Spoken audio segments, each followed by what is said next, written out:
মা। হ্যাঁ মা বোনেরা, জানো তোমাদের চরিত্র কার মতো হওয়া দরকার ছিল?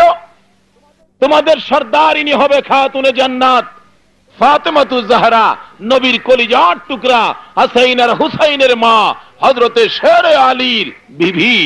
ওই ফাতেমার চরিত্র তোমাদের তালাশ করা দরকার ছিল। আজকে এলাকার মা বোনদের কোন একটা ঘর খুঁজে আমি পাবো না যে ফাতেমার জিন্দেগি কোন মহিলার হাতে আছে। কি বলেন, পাওয়া যাবে খুঁজা? হাদিস শরীফ খুলে দেখুন, দয়ার নবীর মায়ার নবীর আদরের মেয়ে ফাতেমা নবীর পাশে দাঁড়াইয়া দাঁড়াইয়া প্রশ্ন করে, আব্বু গো, আমি তো রাহমাতাল লিল আলামিনের মেয়ে, হাসাইন হুসাইনের মা, আলীর বিবি। আমি যদি জান্নাতে যাই, আমার পাশের জান্নাতীটা কে হবে আমি জানতে চাই। রাসূল বলেন, ফাতেমা গো, তোমার পাশের জান্নাতীটা হবে একজন কাঠুরিয়ার বিবি, অত্যন্ত গরিব মানুষ। ফাতেমা ডাক দেয়, বাবা, কাঠুরিয়ার বিবি, আমি নবীর মেয়ে, জান্নাতি মহিলাদের সর্দারিনী আমি, হাসাইন আর হুসাইনের মা আমি, আলীর বিবি আমি, আমার সঙ্গের বেহেশতি হবে কাঠুরিয়ার বিবি। আমি তো মনে মনে ভাবছিলাম কোন নবীর মেয়ে হয়তো বা আমার সঙ্গী হবে, কোন নবী রাসূলের বিবিগণ আমার সঙ্গী হবে। এমন কাঠুরিয়ার বিবি এত গুণবতী হবে গো, ওই মহিলাটা আমি দুনিয়ার জমিনে দেখতে চাই। রাসূল ঠিকানা দিলেন, মাগো, এমক দেশে এমক বাড়িতে যাইয়া তুমি তালাশ করে দেখবি। ওই কাঠুরিয়ার বিবির সাথে কথা বললি তুমি বুঝতে পারবি কেমনি করে তোমার সঙ্গের জান্নাতি হবে। ফাতেমা পরের দিন সকাল বেলা বুরগা লাগাইয়া টুকটুক করে হাঁটতে হাঁটতে ওই কাঠুরিয়ার বিবির বাড়ির সামনে হাজির। দরজায় আওয়াজ দিলে, কে? আমি ফাতেমা, হাসাইন আর হুসাইনের মা, দয়ার নবী মায়ার নবীর আদরের মেয়ে ফাতেমা, তোমাকে ডাকতেছি। কাঠুরিয়ার বিবি ঘরের ভিতর থেকে জবাব দেয়, আমাকে কেন ডাকো? বিবি কয়, কেন ডাকো? ফাতেমা বলে, তোমার সাথে দেখা করতে আসছি। ওই বিবি জবাব দেয়, ফাতেমা, আমি দুঃখিত, তোমার সাথে দেখা করতে পারলাম না। কেন পারলি না রে বোন? পারলাম না, আমার স্বামীর কাছ থেকে আমি এজাজত রাখি নাই, কেউ আসলে দেখা করব। একবার সুবহানাল্লাহ বলেন। কি বলেন, এই চরিত্রের একটা মহিলা পাওয়া যাবে? স্বামীর এজাজত ছাড়া একজন মহিলা আইছে, এও কেমন মহিলা যিনি জান্নাতি মহিলাদের সর্দারিনী হবে? ওই মহিলা নবীর মেয়ে হাসাইন আর হুসাইনের মার সাথে দেখা করবে, তারপরেও বলতেছে আমি আমার স্বামীর কাছ থেকে এজাজত অনুমতি রাখি নাই, কাজী তুমি কালকে আইসো বোন, আমি আমার স্বামীর কাছ থেকে অনুমতি রাখবো, তোমার সাথে দেখা করব। পরের দিন সকালবেলা ফাতেমা রওনা হয়, তার বাড়িতে যাবে। কাঠুরিয়ার বিবি কাঠুরিয়ার কাছ থেকে এজাজত রাখছে। সকালবেলা হযরতে ইমাম হাসাইন ঘুম থেকে উঠে ডাকতেছে, মা, কালকে কই গেছিলে? আমি যাবো সাথে। তুমি যাইবা? ঠিক আছে, চলো। কাঠুরিয়ার বিবির ঘরের দরজার সামনে টনটন করে আওয়াজ দিলে, কে তুমি? আমি ফাতেমা। হাসাইন বলে, আম্মু, কালকে কি তুমি এখানে আইছিলা? কাঠুরিয়ার বিবি কয়, ফাতেমা, তোমার সাথে কে? আমার বড় ছেলে হাসাইন। বোন গো, ফাতেমার সাথে দেখা করব অনুমতি রাখছি, হাসাইনের সাথে দেখা করব এই অনুমতি তো আমি রাখি নাই, আইসো, আমি অনুমতি রাখবো।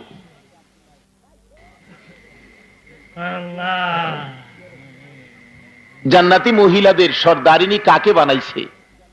ওই ফাতেমার সাথে কি আপনারা জান্নাতে যাইতে চান? হে মা বোনেরা, একটু জীবনের হিসাবটা মিলান তো দেখি ঠিক আছে কিনা।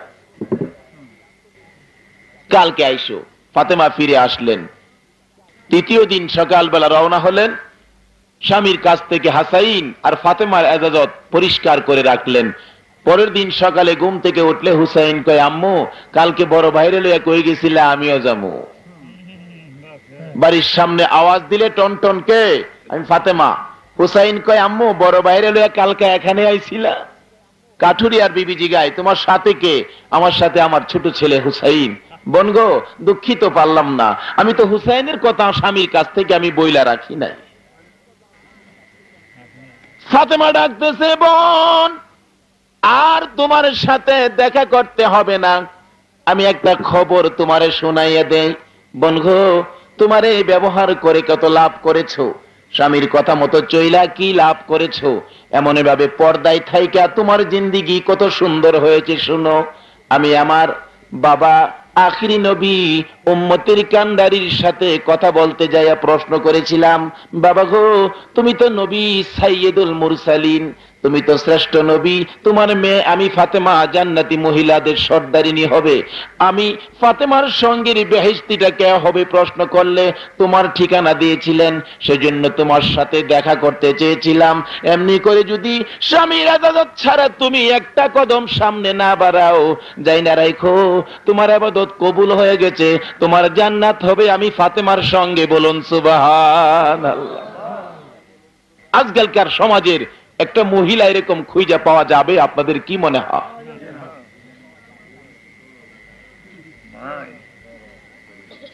তার কারণ জুমার দিনে এত বরকত, নবীর দুরুদে এত বরকত, এগুলি আমরা তালাশ করি না। জুমার দিন দেওয়া হয়েছে, শুক্রবার দেওয়া হয়েছে জুমার দিনের জন্য, জুমার নামাজের জন্য, আর শুক্রবার দিন আমরা তালাশ করি পেপারের কোনায় আগামী শুক্রবারে বইটা কি দিব। অথচ জুমার নামাজ আর তারপরে দুরূদ শরীফ কত বরকতের জিনিস। আল্লাহু আকবার, আল্লাহু আকবার। এদিকে আমরা তালাশ করে দেখলাম না। বলতেছিলাম মহিলারা ইচ্ছা করলে পারতো, কারণ মহিলাদের হাতেই তো সকল পুরুষ বন্দী। কি বলেন? মহিলাদের হাতে সকল পুরুষ বন্দী না? মহিলাদের কথার দাম আজকে পুরুষের চাইতে বেশি কিনা কন?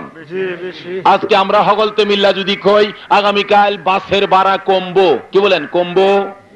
সারা বাংলাদেশের মানুষ মিল্লা যদি কই আগামীকাল থেকে কিশোরগঞ্জ থেকে ভৈরবের ভাড়া 10 টাকা, কি কইন কাম হইব?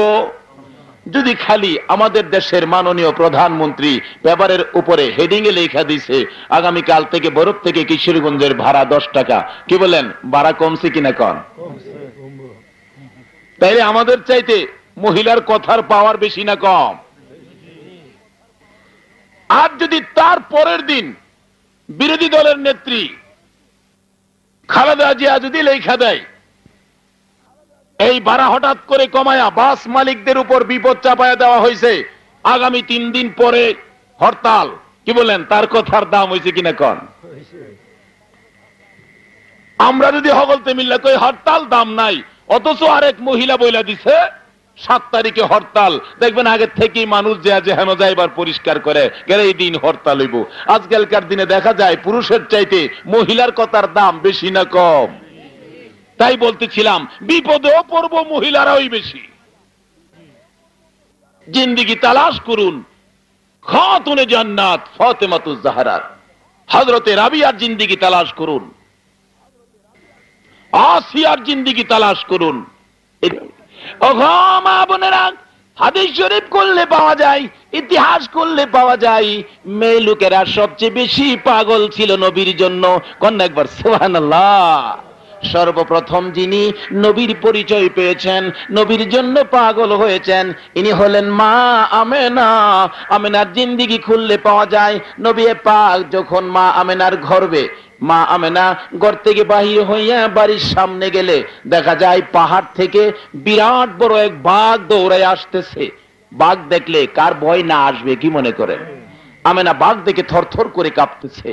বাঘ দূর থেকে, আমেনার ভয় দেখে বাঘ দূর থেকে ডাকতেছে, প্রভু গো আমি বাঘের জবানটুকু খুলে দাও, আমেনার সাথে 2টা কথা বলি। আল্লাহর হুকুমে বাঘের জবান খুলে গেলে বাঘ দূর থেকে ডাকতেছে, আমেনা গো ভয় পায়ো না, আমি বাঘ তোমারে খাইতাম না, শুধুমাত্র তোমার সাথে দেখা করার জন্য আমি আসতেছি। জোরে বলুন সুবহানাল্লাহ। আরে আমেনা, আমি তোমাকে খাওয়ার জন্য আসি নাই, একটা খবর তোমাকে দেওয়ার জন্য এসেছি। তুমি দি রাহমাতাল লিল আলামিনের মা হইতেছো। আমেনা চুপ করে দাঁড়িয়ে আছেন, বাঘের কথা শুনতেছেন। বাঘ রে, বাঘ এমনি করে কথা কয়, ব্যাপারটা কি? আমি জানি বাঘে মানুষ খায়, বাঘ মানুষের সাথে কথা কয়, বাঘ ব্যাপার কি আমি জানতে চাই। কিছুক্ষণ পর আমেনা বলেন, বাঘ আমার দুইটা পায়ে সালাম করে আখিরি নবীর খবর শুনাইয়া জংলায় চলে গেল। শুধু তাই নয়, আমেনা বলেন, আমি কিছুক্ষণ পর দেখি একটা পাহাড় থেকে এক ঝাঁক হরিণী মতান্তরে এক ঝাঁক বকরি বেরিয়ে আসতেছে, আর একটা পাহাড় থেকে শত শত বাঘ বেরিয়ে আসতেছে। আমরা তাকায় রইলাম, বাঘ একদিকে, হরিণ আরেক দিকে। বাঘ আর হরিণ তো একসাথে কোনোদিন থাকে না, বাঘ হরিণ খায়, বাঘ দেখলে হরিণ পালায়। আমেনা বলেন, আমি তাকায়া দেখতেছি, শত শত লোকেরা তাকায়া দেখতেছে, জংলার ভাগ আসতেছে একদিক থেকে, জংলার হরিণ আসতেছে আরেক দিক থেকে। কাছাকাছি আসে, কেউ কাউকে ভয় পায় না, কেউ কাউকে ধরতে সাহস পায় না। কাছাকাছি আসার পর জংলার বাঘ হরিণের গালের সাথে গাল লাগাইয়া, হরিণী বাঘের গালের সাথে গাল লাগাইয়া ডাকায়। আমেনা বলেন, শিশু নবীর আগমনে বকরি বাঘ একসাথে কথা বলতো, জংলার হরিণ বাঘের গালের সাথে গাল লাগাইয়া নবীর প্রেমে গান গাইতো। বলতেছিলাম, মা বোনেরা গো, মহিলারার মধ্যে নবীর খবর আগে পাইছে, মহিলারার মধ্যে নবীর ভালোবাসার পরিচয় আগে দেওয়া হয়েছে। শুধু তাই নয়, হযরতে খাদিজাতুল কুবরা রাদিয়াল্লাহু তাআলা আনহার জিন্দেগি খুলে দেখুন। খাদিজা বলেন, আমি দেখি উম্মতের কান্ডারি গুনাহগারের বন্ধু, যার প্রেমে তামাম পৃথিবী, ওই নবী যখন আমার ঘরে আসলেন, এমন সময় দেখি ওই নবীর উপর আকাশের মেঘের টুকরাগুলো ছায়া দেয়। আমার নবী বকরি চড়াইতে গেলে জংলার বড় বড় সাপগুলো আইসা নবীর মাথার উপর ফানা ধরে ছায়া দেয়। এই অবস্থায় দেখে আমি খাদিজা চিনে ফেলাইলাম, ইনি বুঝি আখিরি নবী, উম্মতের কান্ডারি ছাড়া কেউ না। এবার ডাকতেছে খাদিজা মুরব্বীদেরকে, মুরব্বীরা গো, এই ছেলেটার সাথে মুহাম্মদের সাথে আমি খাদিজারে বিবাহ পড়াইয়া দাও। মুরব্বীরা মানা দেয়, নিষেধ করে, এর খাদিজা, মুহাম্মদের মা নাই, বাবা নাই, জমি জামা নাই, সয় সম্পত্তি নাই, এমন একটা এতিম সন্তান, এতিম ছেলের কাছে তুমি বিবাহ বসতে রাজি হইছো? ওগো মা বোনেরা, নবীর পরিচয় মহিলারা আগে পাইছে, তোমরা কেমনে গো নবীর পরিচয় থেকে দূরে সইরা টিভির পাগল হইয়া গেছো? খাদিজা বলেন, নবীর পরিচয়টুকু আমি পাইয়া মুরব্বীদের কাছে প্রশ্ন রাখলাম, আমি আমার সম্পত্তি চাই না, মুহাম্মদের সাথে আমার সম্পর্ক জুড়াইয়া দাও। মুরব্বীরা আলোচনায় বসলে মানতে চায় না। মুরব্বীরা, মুহাম্মদের কিছুই নাই, কার সাথে তোমাকে বিবাহ দিব? খাদিজা ডাকতেছে, আসো, পর্দার ভিতরে আসো, আমি খাদিজার সকল সম্পত্তি আমি নবী মুহাম্মদের নামে লেখা দিলাম। জোরে বলুন সুবহানাল্লাহ। আমার সকল সম্পত্তি নবী মুহাম্মাদুর রাসূলুল্লাহর নামে ওয়াকফ করে দিলাম। এবার আমি খাদিজা গরিব হলাম, আমি মুহাম্মদকে ধনী বানাইলাম। এবার বলো গো, আমি খাদিজারে, গরিব খাদিজারে ধনী মুহাম্মদের কাছে বিবাহ দিবানি? বিবাহ পড়াইয়া দিলে নবীর সুখে দুঃখের সঙ্গিনী হলেন খাদিজাতুল কুবরা রাদিয়াল্লাহু তাআলা আনহা। হাদিস শরীফ খুলে দেখুন, খাদিজা যেদিন দুনিয়ার থেকে বিদায় হবে, ডাকতেছে, উম্মতের কান্ডারি গো, আসো, আমার পাশে আসো। নবীজি দৌড়ায় এসে খাদিজার পাশে বসে বসে কাঁদতেছে। খাদিজা গো, তুমি যদি বিদায় হয়ে যাও, আমার সুখে দুঃখে আমার পাশে কে থাকবে? খাদিজা কাঁদতেছে, ইয়া রাসূলুল্লাহ, যেদিন আমার সকল সম্পত্তির বিনিময় রাসূলকে আমি গলার মালা বানিয়েছিলাম, রাসূলকে আমার পাশে এনেছিলাম, সকল বিপদের সময় আমি খাদিজা আপনার পাশে ছিলাম।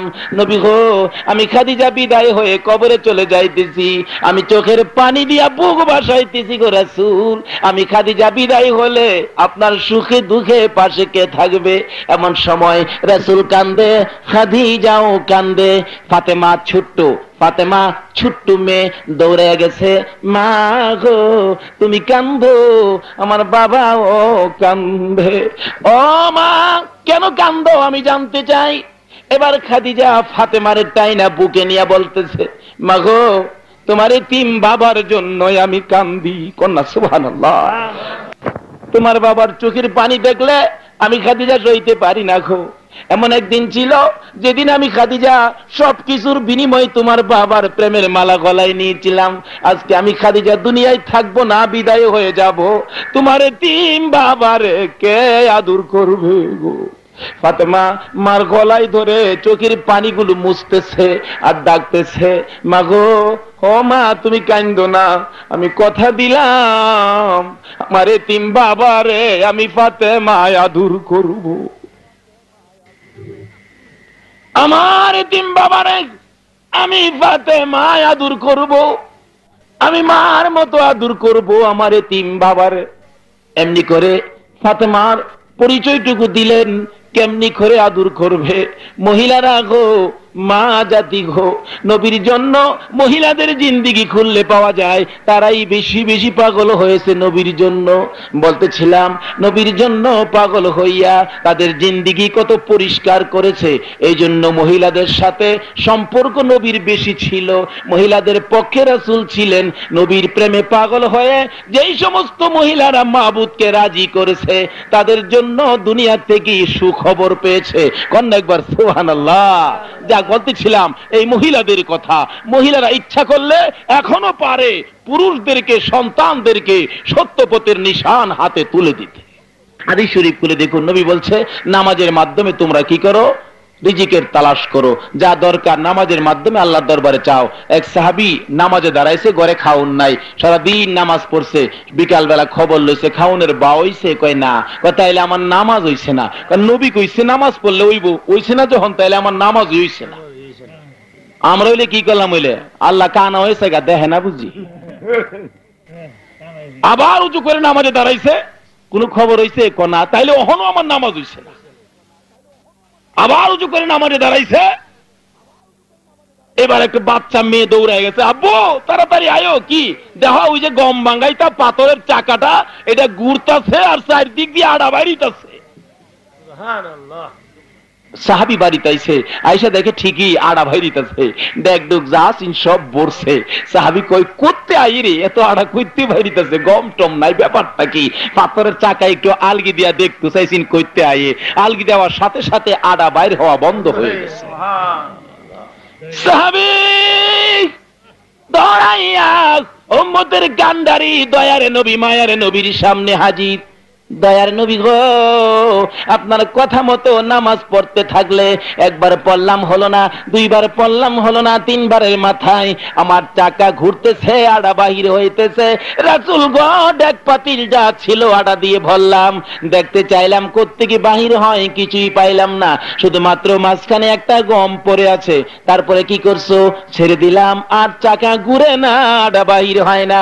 রাসূল বলেন, সাহাবী রে, সর্বনাশ করেছে, আল্লাহর কুদরতে হাত লাগাইছো, যদি আল্লাহর কুদরতে হাত না দিতা কিয়ামত পর্যন্ত চাকা ঘুরতো রে, আর আড়া বাহির হইতো, আমার উম্মতেরা বরকতের আড়া খাইতে পারতো।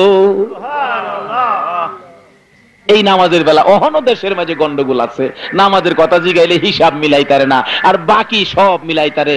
আল্লাহ রাব্বুল আলামিন কুরআন শরীফে বলছে যে এই কোরআনে কোনো সন্দেহ নাই, এই কোরআনের প্রথম এই কথাই বলছে, এই কোরআনের ভিতরে যা পাইবা সব শান্তি, কোনো ভেজাল নাই। যালিকাল কিতাবু লা রাইবা। তারপরে কোরআন শরীফের ভিতরেই আল্লাহ ডাকতেছে, ইয়া আইয়ুহাল্লাযীনা আমানু দুখুলু ফিস-সিলমি কাফা, তোমরা ইসলামে প্রবেশ করো পুরাপুরি ভাবে, ইসলামে দাখিল হও।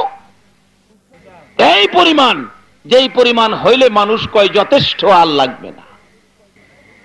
দেখা গেল এই ব্যাপারে আমরা দুর্বল, হিসাব মিলাইলে দেখা যায় আমরা দুর্বল। আমার জানা ঘটনা, চট্টগ্রামের পাহাড়ি এলাকার এক এলাকায় নোয়াখালীর এক ইমাম সাহেব গেছে। আগেকার দিন কিলাম আমাদের দেশে আলেম ওলামা ছিল না, যা আছেন সব নোহাইল্লা বেড়ায় নই। নোহালির বেড়া গিয়া দেখে বড় বড় ঘর, বড় বড় পয়সাওয়ালা, নামাজও জানে না, রোজাও জানে না, কিচ্ছু হারাই খবরই পাইছে না। এই খবরের তালে ওই নাই, খালি আছে রোজগারের তালে। ইমাম সাহেব হুজুর বলতেছে, আমিয়া রাত পয়া তো রমজান আইবো, রমজান আইতাছে, তোমরা রমজানের ইজ্জত কইরো, রোজা টোজা পড়ো, কয় না, নামাজ পড়ো, কয় না, তাই নামাজ যদি পড়ো না তাই তো জাহান্নামের আগুনে জ্বলবা। আমি আইতাছি কি, আমি এই রমজানের পরে আইসা তোমাদেরকে নামাজ শিখাবো, কিন্তু কালকার দিন পরে রমজান আইবো, রমজানের তোমরা ইজ্জত করো আর নামাজ শিখাবো আমি পরে আইসা। নোহালির ভাই সাহেব কেলামের কথা কই আই পড়ছে। নোহালির কেউ থাকলে আবার রাগ হইয়েন না, আমি আপনারে কইতাছি না, বেচারা আই পড়ছে। আল্লাহর কুদরত পরের দিন এই চট্টগ্রামের পাহাড়ি এলাকা থেকে জঙ্গলি এক বইস নাইমা আইতাছে। তো বইস দেখে হারা মনে করছে হুজুর যে কয়ে গেছে রমজান আইবো। ঠিক আছে নি হিসাব। বড় বড় বললাম লইয়া গিয়া বই সেরে গেলাম ধরছে, ভাইয়া নরম কইরা ফালাইয়া জব করছে। জবকিরা পিছে পিছে বাচ্চা আছেন, একটা বাচ্চাটারও ধরছে, দইরা জবকিরা গুজ বাইতে নিয়ে হলতে খায়া পরিষ্কার। ঈদের পরে ইমাম সাহেব আইছে, তোমরা রমজানের ইজ্জত করছো? অগলতে হুজুর আমরা যে কইছেন কথা সত্য, রমজান তো আইছিন, কি করছো?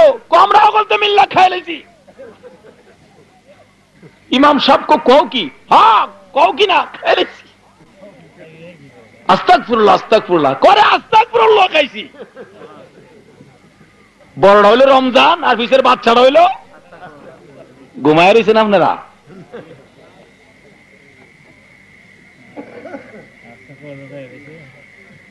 ঘুমাইলে চলবো না অজাক তাহন লাগবো?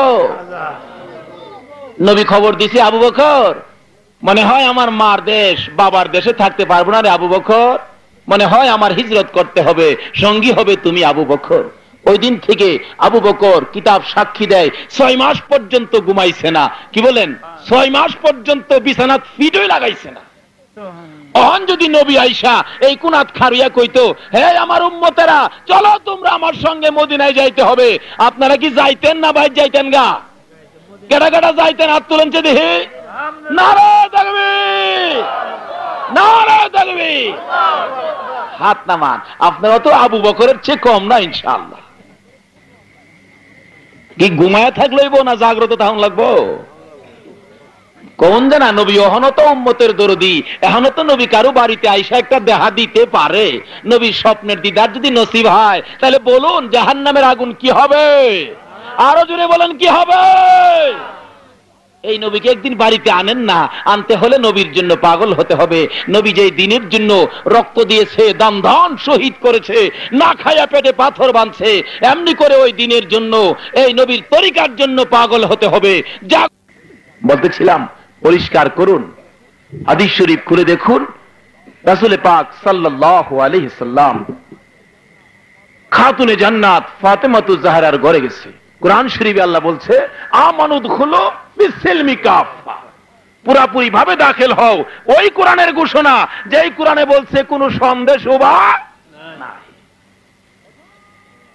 হুজুর খাতুনে জান্নাত ফাতেমাতু জাহরার ঘরের দরজার পাশে দাঁড়াইয়া দাঁড়াইয়া রাসূল ডাকতেছেন, ফাতেমা ফাতেমা গো দরজা খুলো।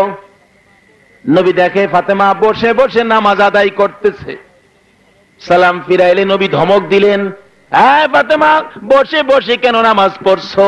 তুমি কি জানো না বসে নামাজ পড়লে আমার আল্লাহ খুশি হয় না?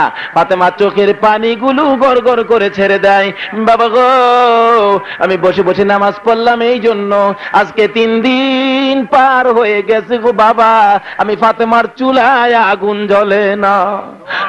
বাবা 3 দিন পর্যন্ত না খাইয়া থাকতে থাকতে আমি ফাতেমার শক্তি কমে গেছে, দাঁড়াইতে পারি না, মাথা চক্কর মারে বাবা গো, তারপরও আমি বসে বসে নামাজ আদায় করি, আল্লাহর একটা হুকুম হয় আমি ছাড়ি না। আমার আল্লাহ কয় বন্ধু গো ফাতেমার নামাজ আমি বসে বসে কবুল কইরা নিছি। আরে মা বোনেরা ফাতেমার জিন্দেগি তালাশ করো। খাদিজাতুল কুবরা রাদিয়াল্লাহু তাআলা আনহা নবীর জন্য কানলে, ফাতেমা নবীর এতিম বাবারে আদর করবে বলে প্রতিজ্ঞা করলেন, ওয়াদা দিলেন। কিতাব খুলে দেখুন, খাদিজা বিদায় হওয়ার পর নবীজি মনের সকল দুঃখ ব্যথা ফাতেমার কাছে বলতেন। নবী যেদিন দুনিয়ার থেকে বিদায় হবে ওই দিন ফাতেমা নবীর পাশে বসা ছিলেন। ফাতেমা পাশে বসা, নবীজি খালি কান্দে, চোখের পানি গড় গড় করে পড়ে। ফাতেমা ডাকতেছে, আবু গো আজকে এত কান্দা কেন, কান্দতেছেন আমি জানতে চাই। কিছুক্ষণ পর নবী বলেন, ফাতেমা গো আমি কান্দি এই জন্য, মনে হয় আমি আর বেশিক্ষণ দুনিয়ার জমিনে নাই। রে ফাতেমা, এত আদর তুমি আমারে করতা গো, এত ভালো তুমি আমারে বাসতা গো। রে ফাতেমা, আমার চোখে যেদিন তুমি পানি দেখেছিলা, আমি যেদিন পাহাড়ের গুহায় উম্মতের মায়ায় সেজদায় পড়ে কাঁদছিলাম গো ফাতেমা, ওই দিন তুমি দিয়ে আমার পাশে যাইয়া এমনি করে ডাকছিলা, কিতাব খুলে দেখুন নবী যেদিন উম্মতের মায়ায় পাহাড়ের গুহায় সেজদায় পড়ে কান্দে, আবু বকর ডাকতেছে মাথা উঠান, নবী শুনে না। আলী ডাকতেছে মাথা উঠান, নবী শুনে না।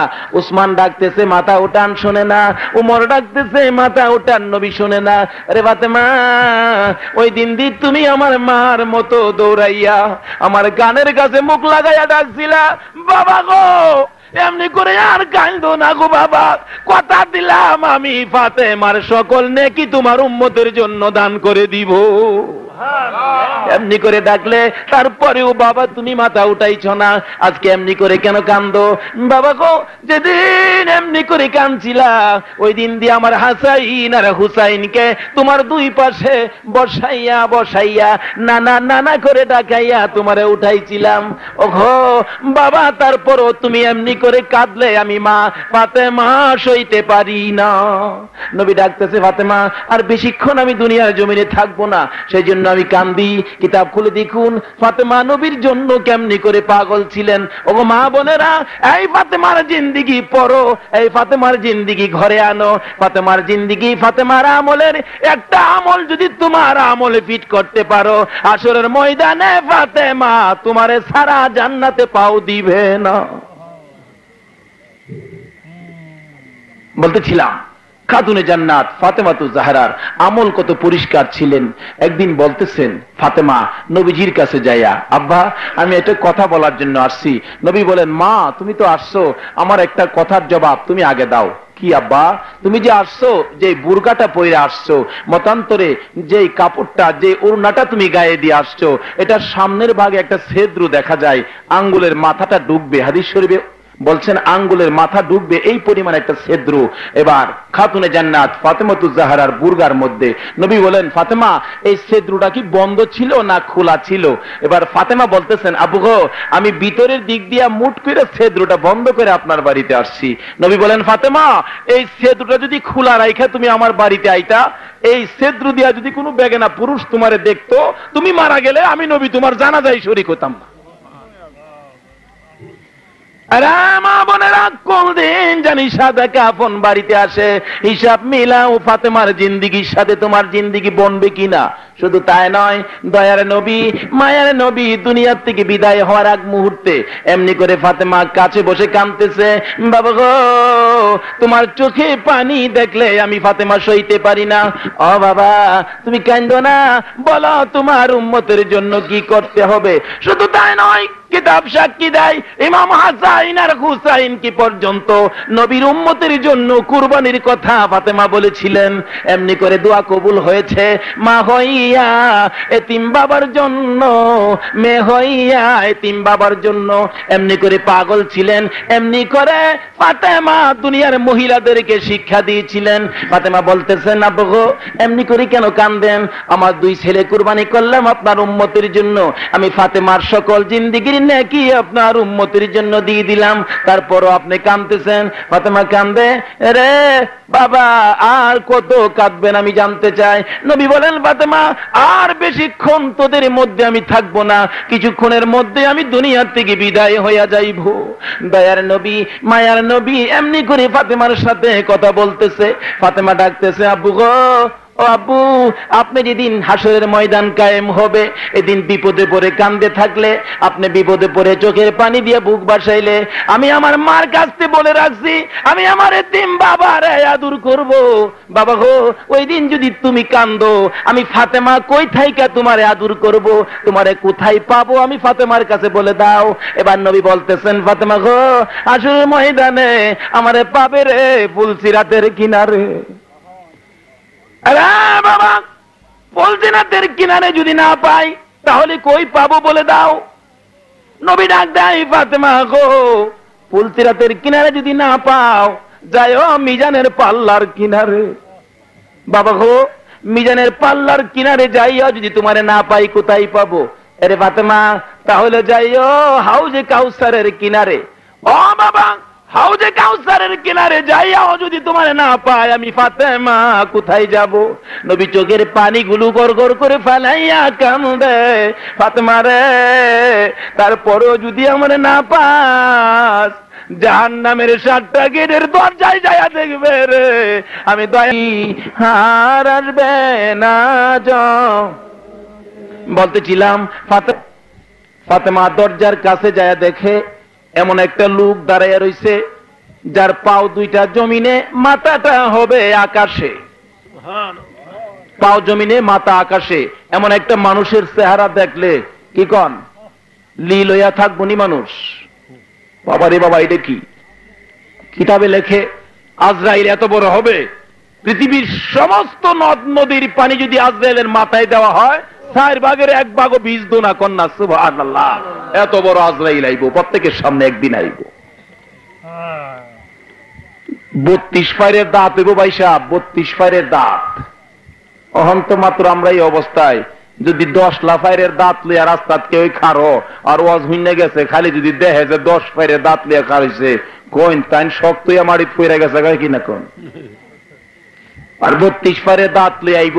আজরাইলের অবস্থা দেখে অনেক সময় দেখেন, সাকরাত আরম্ভ হইলে, মৌত শুরু হলে দেখবেন, যখন আজরাইল আইসা যা দেখেন অনেক মানুষ আবুল তাবুল সোহদা পানি আইয়ে কান্দে, চিল্লাচিল্লি করে, কম ঠেলায় গাছে উঠছে না। আজরাইলের সুরত দেখেই আবুল তাবুল কইতাছে। তারপরও কি আজরাইল ছাইরা দিছে?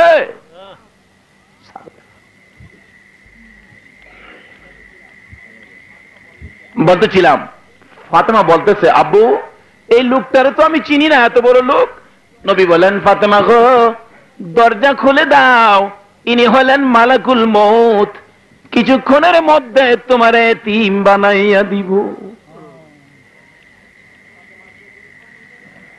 ফাতেমা চোখের পানি লইয়া দরজা খুলে দিলেন।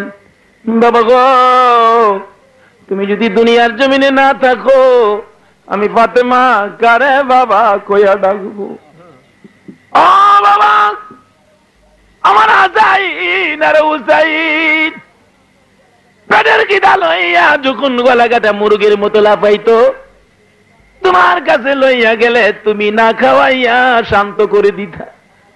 বাবা গো, আমার হাসাইন আর হুসাইনকে কে আদর করবে? নবীজি ডাকতেছে, ফাতেমা গো, কান্দিস না, আমি দুনিয়ার জমিন থেকে এখন বিদায় হয়ে যাব।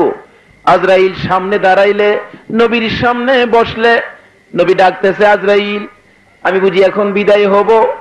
আজরাইল রে, আমার উম্মতের কথা মনে হইলে আমার মায়া লাগে রে। আরে আজরাইল, আমি যদি এখন বিদায় হয়ে যাই, আমার গুনাহগার উম্মতরা আমি নবীরে না পাইয়া কান্দবে, আমার উম্মতের কি উপায় হবে আমি জানতে চাই।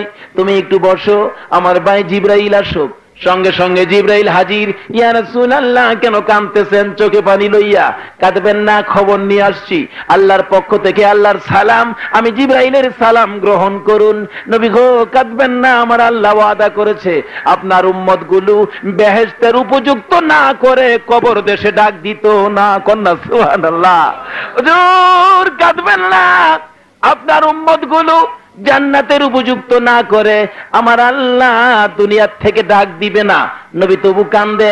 হুজুর কাঁদবেন না, আল্লাহ ওয়াদা করেছে, কসম খাইছে গো নবী তোমার সঙ্গে হাসরের ময়দানে তোমার একটা উম্মত জাহান্নামে নিবে না। নবী ডাক দেয়, জিবরাইল, তাই যদি হয় রে, আমি বিদায় হব রে, আমার মা ফাতেমা কই, আমি ফাতেমার সাথে 2টা কথা বলি। ফাতেমা নবীর কাছে আসলে, ফাতেমা কাঁদতে কাঁদতে চোখের পানি দিয়া বুক বসাইতেছে। কাছাকাছি আসলে ফাতেমা নবীর মুখের কাছে কানটা দাইকা নিলে, নবীজি কানে কানে বলছে, ফাতেমা কান্দিস না, আমি বিদায় হওয়ার পর মদিনায় আর কোন লোক মরবে না রে ফাতেমা। সর্বপ্রথম যিনি মরবে, যিনি আমার সাথে দেখা হবে, ইনি হবে তুমি ফাতেমা।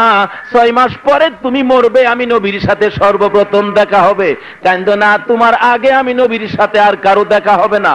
ফাতেমা কান্দা একটু কমালে নবী দুনিয়া থেকে বিদায় হয়ে গেছে। সমস্ত মদিনার মানুষের চোখে পানি, নবী নাই নবী নাই বলে। হাসাইন কান্দে, হুসাইন কান্দে, মা গো নানা কইয়া কারে ডাকবো। 6 মাস পর্যন্ত ফাতেমা কোনদিন একটু হাসি দেন নাই, শুধুমাত্র কান্দে, শুধুমাত্র কান্দে। কার জন্য? বাবার জন্য। এতিম বাবা দুনিয়া থেকে বিদায় হয়ে গেল, একদিন একটু হাসি দিছিলেন। কয়দিন? একদিন। হে মা বোনেরা, লক্ষ্য করে শোনো, ফাতেমার হাসির কারণটা কি? ফাতেমার হাসির কারণটা ছিল, দুনিয়ার থেকে বিদায় হওয়ার আগ মুহূর্তে ফাতেমার 6 মাস কাছাকাছি হয়ে গেছে। এই অবস্থায় মা আয়েশা সিদ্দিকা রাদিয়াল্লাহু তাআলা আনহাকে ডাইকে বলতেছেন, ফাতেমা, আম্মা আম্মা, আমি ফাতেমা যদি মারা যায়, আমার লাশটা কবরে পাঠাইবেন কেমনে? আমারে পর্দার সহিত কি কবরে পাঠাইতে পারবেন? আমি যদি কবরে যাওয়ার সময় অন্যান্য মানুষের লাশের মতো আমার লাশটা উদাম করে লইয়া যায়, তাহলে মানুষ দেখা বলবে নবীর মেয়ে ফাতেমার লাশটা এত মোড়া ছিল, এত লম্বা ছিল, আমি তো বেপরদা হয়ে যাব। মা কেমনে পাঠাবেন? যদি এমনি করে পাঠান, মানুষে বলবে হাসাইন আর হুসাইনের মা এতটুক লম্বা, এতটুক মোড়া ছিল, খাতুনে জান্নাত ফাতেমাতুজ জাহরা এই পরিমাণ ছিল, মানুষে আন্দাজ করবে আমি তো বেপরদা হয়ে যাব। মাগো তুমি আমারে কবরে পাঠাইবা কেমনে শুনি? বলতেছেন, তুমি বলো না মা কেমনে পাঠাইতাম? আমারে কবরে পাঠাইবা রাত্রের বেলা, রাতের অন্ধকারে পাঠাইবা, কেউ যেন আমারে না দেখে। 2 নম্বরে পর্দা করে পাঠাইবা, কেউ যেন আমাকে না দেখে। মা কেমনে পর্দা করবা শুনি? আয়েশা বলতেছেন, খেজুরের ডাল কাইটা সোনের ঘরের মতো এরকম করম কুইপা কুইপা ছানি দিয়া বুঝাইছে, ফাতেমা তোমার লাশের উপরে দিয়া এমনি করে চাল বানায়া দিমু, খেজুরের গাছ, খেজুরের ডাল দিয়া, যেন কেউ দেখতেই না পা। এই অবস্থা দেখা আমি নবীর মেয়ে হাসাইন হুসাইনের মা, আমি ফাতেমা কি এমনি করে পর্দার সহিত কবরে যাব? এই অবস্থা দেখে ফাতেমা একটু হাসি দিছিলেন। বলুন সুবহানাল্লাহ। বলতেছিলাম, খাতুনে জান্নাত ফাতেমাতুজ জাহরার 6 মাস পুরা হয়ে গেল নবী দুনিয়া থেকে বিদায় হওয়ার সময়। এশারের নামাজ পড়ে খাতুনে জান্নাত নামাজের বিছানায় বসে কাঁদতেছে, বাবা গো, ও বাবা আমার আর কত কান্দাইবা। কাঁদতে কাঁদতে অজ্ঞান হয়ে পড়ে গেছে, ঘুম ঘুম ভাব চোখে আইসা গেছে। রাসূল ডাকতেছে, ফাতেমা রে আর কান্দিস না, তোর চোখের পানিতে আমি নবীর রওজা ভরে গেছে রে। আরে ফাতেমা কাল সকালে তৈয়ার থাকিস, আমি রাসূল তোমার নেওয়ার জন্য আসবো। মা বোনের রাখো, ফাতেমার জিন্দিগি তোমরাও যদি আমল করতে পারো, ফাতেমার মতো যদি জিন্দিগি করতে পারো, নবী তোমার নেওয়ার জন্য বাংলার জমিনে আসবে। নবী যদি তোমার সঙ্গী হয়ে যায়, তোমার কবরখানি জান্নাতের বাগান হইয়া যাইব। ফাতেমা ঘুম থেকে উঠে ফজরের নামাজ পড়ে নবীর কাছ থেকে খবর পাইয়া নামাজের বিছানায় বসে চোখের পানি দিয়ে বুক বাসাইয়া কাঁদতেছে। কান্দার আওয়াজ শুনে হযরতে হাসাইন আর হুসাইন দৌড়ে এসে 2 ভাই মিলে মার গলায় ধরে কান্দে, মা গো তুমি কেন কান্দো এত সকালবেলা? এত কান্দা তো কোনোদিন কাঁদছো না গো মা। বুঝতে চাই, বুঝতে পারিনি কেন তুমি কান্দো। ফাতেমা 2টা সন্তানের গলায় ধরে 2 গালে 2টা চুমো লাগাইয়া ডাকতেছে, বাবা হাসাইন হুসাইন রে, মা কইয়া কারে ডাক দিবি রে? আরে হুসাইন, আরে হুসাইন, তোর নানা মদিনার থেকে আমারে ডাক দিছে, আর বলে আমি দুনিয়ায় থাকবো না। তোর নানা বলে কিছুক্ষণ পরে আসবে রে, আমি ফাতেমারে নেওয়ার জন্য, ফাতেমারে নেওয়ার জন্য আসবে। তোরা মা কইয়া কারে ডাকবি? হাসাইন হুসাইন কাঁদতেছে, মা দরদি হইয়া বাচ্চার 2 গালে চুমাইতেছে, বাবারে কান্দিস না, আমি আদর কইরা যাই, কান্দিস না রে। রে বাবা হুসাইন, হুসাইন রে, তোরা দুই ভাই আমার সামনে আয়। হাসাইনের মাথায় হাত বুলাইয়া ফাতেমা ডাকতেছে, হে হাসাইন, তোর নানা মারা গেছে রে, দুনিয়ায় নাই, কবরে ঘুমাইয়া গেছে রে। আরে হাসাইন, আমি ফাতেমাও বিদায় হইয়া যাইতেছি, তোর ছোট ভাই হুসাইন রে আদর করিস রে। ভাই কইয়া ডাক দিলে তুই আদর করিস রে। এমনি করে কান্দতেছে, হাসাইন কান্দে, হুসাইন কান্দে। এবার ফাতেমা ডাকতেছে, বাবারে জীবনে কত গোসল করাইছি, গোসলের সময় পার হয়ে যাবে, তোমরা আর কেউ গোসল করাবে না। দুইজনের জন্য পানি আনলেন 2 কলস। হাসাইন কি গোসল করাইতেছে, হুসাইন কি গোসল করাইতেছে। মা দরদি হুসাইনের মুখের দিকে তাকাইয়া থাকে, হাসাইনের মুখের দিকে তাকাইয়া থাকে। হুসাইন একটু পাগলা কিসিমের, ছোট ছেলে ডাকতেছে, মা গো তুমি এমনি করি কেন তাকাইয়া থাকো? ও মা, তোমার যাওয়ার থেকে বোঝা যায় তুমি বুঝি আর আমরা দেখবা না, জীবনের শেষ দেখা বুঝি দেখতেছো। কান্দার আওয়াজ শুনে হযরতে আলী রাদিয়াল্লাহু তাআলা আনহু দৌড়ে আসলেন। ফাতেমা তুমি কেন কান্দো? হাসাইন কেন কান্দে? হুসাইন কেন কান্দে? হযরতে হাসাইন আর হুসাইন আলীর গলায় গিয়া ধরছে, বাবা গো, আমার মা বলে দুনিয়ায় থাকবে না, বলে দাও আমরা মা কইয়া কারে ডাকবো, কে আমরা রে আদর করবে? ফাতেমা ডাকতেছে, ওগো স্বামী আসো, বহুদিন তোমার সঙ্গে সংসার করলাম, যদি ভুল বেয়াদবি হয়ে থাকে ক্ষমা করে দিও, মাফ করে দিও, আমার বাবাই আসতেছে আমারে নেওয়ার জন্য। বলতেছিলাম কিছুক্ষণ পর ফাতেমা একটা ঘরের ভিতর ঢুকে দরজা বন্ধ করে দিলে, কাছে যারা ছিলেন তারা শুনে ফাতেমা কার সাথে যেন কথা বলতেছেন। মনে হয় রাসূল আয়েশা ফাতেমার সঙ্গে বসে বসে আলাপ করে যায়। কিছুক্ষণ পর আলাপ শুনতেছে না, দরজা খুলে দেখে ফাতেমা দুনিয়ার জমিন থেকে বিদায় হয়ে গেছে। কথা মতো আয়েশা যেমনি করে ফাতেমার সঙ্গে ওয়াদা করেছিলেন, এমনি করে ফাতেমারে পর্দার সহিত রাত্রের বেলা কবরের দিকে পাঠাইলেন। হযরতে আবু যর গিফারি রাদিয়াল্লাহু তাআলা আনহু ফাতেমার কবরের ভিতরে নামলেন, নাইমা ডাকতেছেন, এরে কবর, তোর ভাগ্য ভালো রে, আজকে এমন একজন ব্যক্তি তোর ভিতরে আসতেছে যিনি হবেন উম্মতের কান্ডারি, গুনাহগারের বন্ধু, নবী মুহাম্মদুর রাসূলুল্লাহর কলিজার টুকরা ফাতেমা। যাস, খামোশ, বেয়াদবি করিস না, কিন্তু কবরের মাটি লড়াছুরি করতেছে। আরে লরস কে রে? জানোস কে আইতেছে? হাসাইন আর হুসাইনের মা। তবু কবর লড়াছুরি করে। কবর থামো, কে আইতেছে জানো? শেরে আলী, আল্লাহর ভাগ যিনি, আলীর বিবি ফাতেমা। তবু কবর লড়াছুরি করে। 4 নাম্বার ডাক, আরে কবর, 3 বার করে নিষেধ করলাম শুনলি না, এত দোহাই দিলাম মানলি না। কবর রে, জান্নাতি মহিলাদের সর্দারনি যিনি হবে সেই ফাতেমা তোর মাঝে আসতেছে, থামো, খামোশ হয়ে যাও, থেমে যাও। কবর ডাকতেছে, মাটি ডাকতেছে, প্রভু গো আমার জবানটুকু খুলে দাও, আবু যর গিফারির সাথে দুটো কথা বলি। আল্লাহর হুকুমে মাটির জবান খুলে গেল। কবর ডাকতেছে, আরে আবু যর গিফারি, আমি নবীর মেয়ে চিনি না, হাসান হুসাইনের মা চিনি না, আলীর বিবি চিনি না, জান্নাতি মহিলাদের সর্দারিনী চিনি না, আমি চিনি নেক আমল, নেককার হইয়া নেক আমল লইয়া যারা কবরে আসবে আমি তাদেরকে সম্মান করব, আর যার নেক আমল পাবো না আমি কারো খাতিরে কাউকে ছাড়বো না। ওগো মা বোনেরা, হিসাব মিলাও, এই পরিষ্কার আমল লইয়া কবরে যাওয়ার সুযোগ আমাদের হয়েছে কিনা। আল্লাহ রাব্বুল আলামিন আমাদেরকে সেই তৌফিক দান করুক। সবাই বলেন আমিন। আজকে আর বেশি সময় সামনে বাড়তে পারতেছি না। মহব্বতে দুরূদ শরীফ পড়ুন, আপনাদেরকে নিয়ে মুক্তসর একটু দোয়া করব। আল্লাহুম্মা আমিন।